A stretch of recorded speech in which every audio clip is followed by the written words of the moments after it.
பெண்ணின் மாதவிடாய் சக்கரம். யாழ்ப்பாணத்தில் நான் பிறந்து வளர்ந்ததால் அந்த பூப்பெய்திய காலம் வந்து நவாலி கிராமத்தில் நடந்தது. அதன் போது வந்து பல வகையான உணவுகளை வந்து அந்த முதல் மாதவிடாய் சக்கரம் முதல் தடவையாக ஆரம்பிக்கப்பட்ட போது அவர்கள் வந்து நிறைய வகைகள் தந்தார்கள். அந்த உணவு வகைகளை குறித்து அவர்கள் சரியான முறையில் தந்தார்களா, அதை பற்றி நான் கதைக்க விரும்பவில்லை.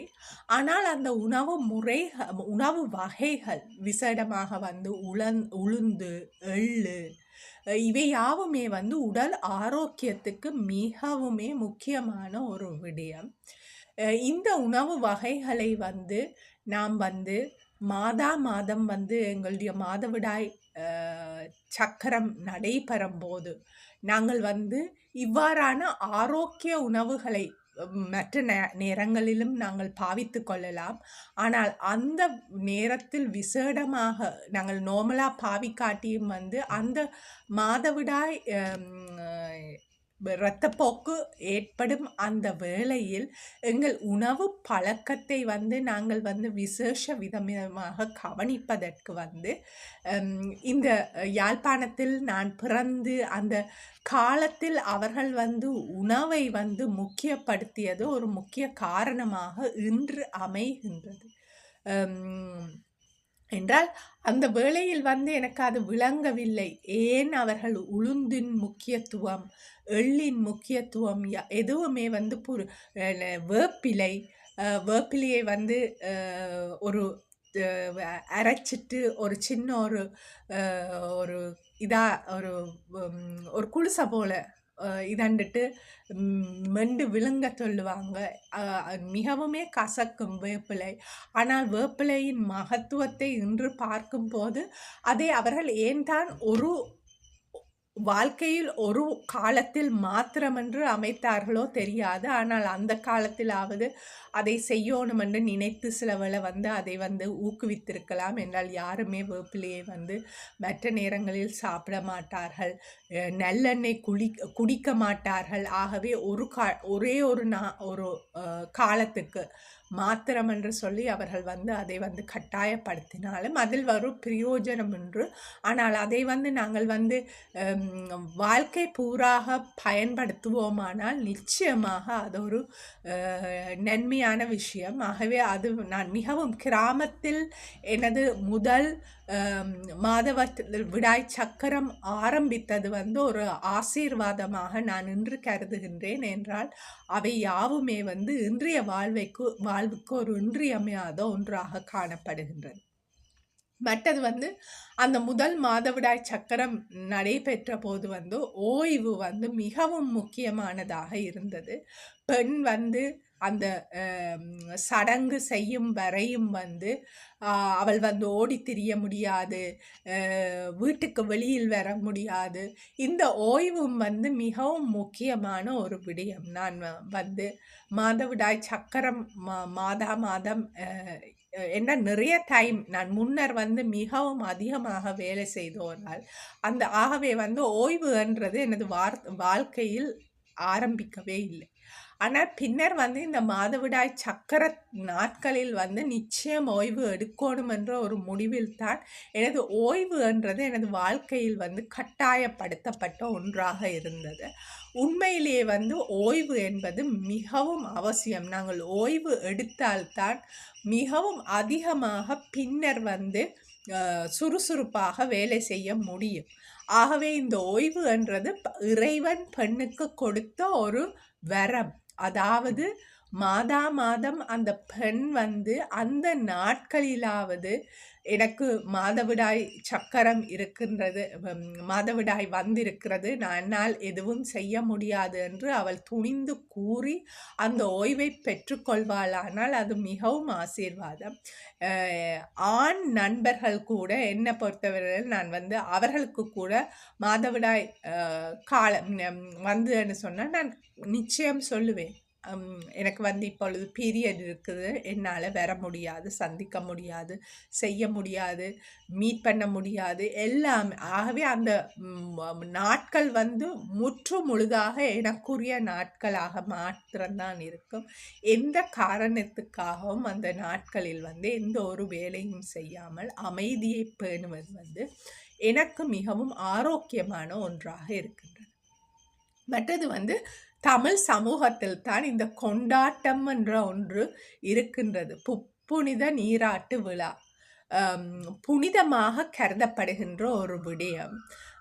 நீராடல் வந்து ஒரு ஒரு குணப்படுத்துகின்ற ஒரு விடயம். அதுவும் மஞ்சள் போட்டு வேப்பிலையெல்லாம் போட்டு நீராடுவோமானால் அது மிகவுமே உடலுக்கு மிகவும் அவசியமான ஒரு நீராடல்.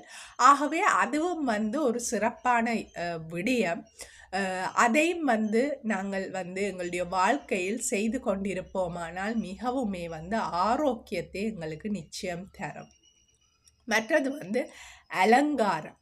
அதாவது அந்த வேளையில் ஒரு குழந்தையை வந்து அந்த குழந்தை வந்து எத்தனை வயதாக 10 வயதிலேயும் வந்து மாதவிடாய் ஆரம்பிக்கின்றது. சில குழந்தைகளுக்கு 8, 9 என்றும் ஆரம்பிக்கின்றது.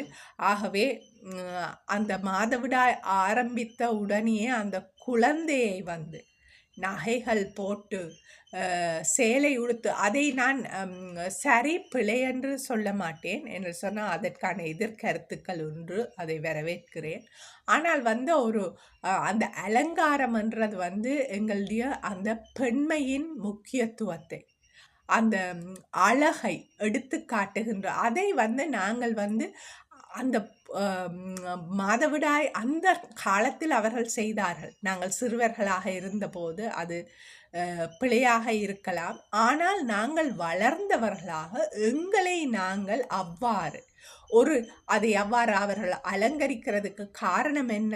ஒரு அம்மனின் வடிவாக, ஒரு தெய்வ தாயாக அவள் வந்து ஒரு தாயாகும் நிலைக்கு வந்து விட்டாள் என்று அவளை ஒரு தெய்வம் போலதானே அலங்கரிக்கின்றார்கள். அந்த அலங்காரத்தை நாங்கள் வந்து எங்களுடைய வாழ்க்கையில் வந்து அலங்கரித்து எங்களை பெண்மையை போற்றும் விதமாக எங்களை நாங்கள் வாழ்றதுக்கு வந்து உண்மையிலே வந்து ஒரு ஆரம்ப கட்டமாக அமைகின்றது. அவற்றின் நல்ல விடயங்களை எடுத்து நாங்கள் இன்று நல்ல விதமாக அவற்றை பயன்படுத்துவோமானால் நிச்சயம் வந்து அது ஆரோக்கியமான ஒரு விடயங்கள். அது செய்யப்பட்டது வந்து ஆரோக்கிய நோக்கத்துடன் என்று சொன்னால் அன்றைய காலகட்டத்தில் சிறுவர் திருமணங்கள் நடைபெற்ற காலம். ஆகவே வந்து பல குழந்தைகள் வந்து மாதவிடாய்க்கு முன்னரே வந்து திருமணமான குழந்தைகள். ஆகவே வந்து இந்த மாதவிடாய் நடைபெற்ற பின்னர் தான் அந்த குழந்தை வந்து அந்த கணவன் வீட்டுக்கு போகின்றார். அதற்காக அவர்கள் செய்த ஒரு சடங்கு. ஆனால் இன்றைய காலத்தில் அவ்வாறான ஒரு சடங்கு தேவையில்லை.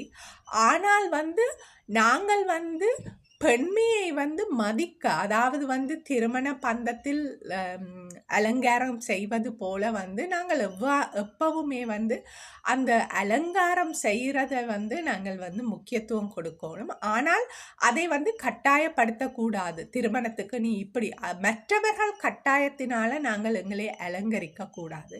நாங்கள் பெண்மையை மதித்து எங்களை நாங்கள் அலங்கரிப்போமானால் அது உண்மையிலேயே வந்து ஒரு சந்தோஷமான விடயம். மற்றது வந்து அந்த பெண் ஒரு குழந்தை வந்து பெண்ணாக கருத்தரிப்பதற்கு அவள் தயார் என்ற ஒரு நிலைக்கு வந்து கொடுக்கப்படுகின்ற அந்த அங்கீகாரம், பெண்மைக்கு கொடுக்கப்படுகின்ற அந்த அங்கீகாரம், அதையும் வந்து நாங்கள் வந்து நிச்சயமாக வந்து நாங்கள் குழந்தைகள் பெறுவதற்கு மாத்திரம் இந்த கர்ப்பப்பை இல்லை. இந்த கர்ப்பப்பை மூலமாக வந்து பலவிதமான விடயங்களை நாங்கள் உலகத்தில் வந்து முதல் என்று சொல்லும் போது நிறைய விடயங்களில் பெண்கள் தான் சாதித்துள்ளார்கள். ஆனால் அவை வந்து வெளியில் வரவில்லை. ஏனென்று சொன்னால் ஆண் ஆதிக்கத்தின் கீழாக, மற்றது வந்து ஆண்களின் பெயருக்கு கீழாக வந்த நிறைய விடயங்களுக்கு வந்து அதற்குரிய அந்த கருப்பொருளை அல்லது அந்த ஐடியாவை கொடுத்தது வந்து பெண்ணாகத்தான் இருக்கின்றார். ஆகவே வந்து பெண்மை என்பது வந்து பலவற்றை சாதிக்கும், அதாவது வந்து பலவற்றை உற்பத்தி செய்யும் விதத்தில் வந்து இந்த கர்ப்பப்பை அமைந்துள்ளது. ஆகவே வந்து பல புதுமைகளை படைக்கக்கூடிய திறமை இந்த பெண், அதாவது வந்து மாதவிடாய் பெண்மை அடைந்த அந்த பெண் குழந்தை, அதாவது அவள் கருவை சுமக்கக்கூடிய அளவுக்கு அவள் தன்னை வளர்த்திருக்கிறாள் என்று சொன்னால், அந்த குழந்தை அந்த பெண்ணால வந்து எல்லாவற்றை உலகத்தையே வந்து அவளால் வந்து தன் கைக்குள் வைத்து அவளால் வந்து இயக்கக்கூடிய சக்தி வந்து இருக்கின்றது. ஆதிபரா சக்தியால் தான் இந்த உலகம் உருவானது என்பது நம்மில் பலருக்கு தெரியும். ஆனாலும் வந்து முத்தேவர்களைத்தான் நாங்கள் வந்து வழிபட்டு கொண்டிருக்கின்றோம். ஆகவே இந்த பெண்மைக்கு வந்து மகிமை என்பது வந்து மிகவும் குறைவாகத்தான் எல்லா மதங்களிலும், எல்லா இனங்களிலும், எல்லா சமுதாயத்திலும் இருக்கின்றது. ஆனால் நாங்கள் எங்கள் பெண்மையை மதிப்போமானால் நிச்சயமாக இந்த பெண்மையை நாங்கள் ஆரம்பத்தில் அவர்கள் கொண்டாடினது மாத்திரமல்ல, மாதா மாதம் வந்து நாங்கள் எங்களை கொண்டாட முடியும். அடுத்தது வந்து பிரா.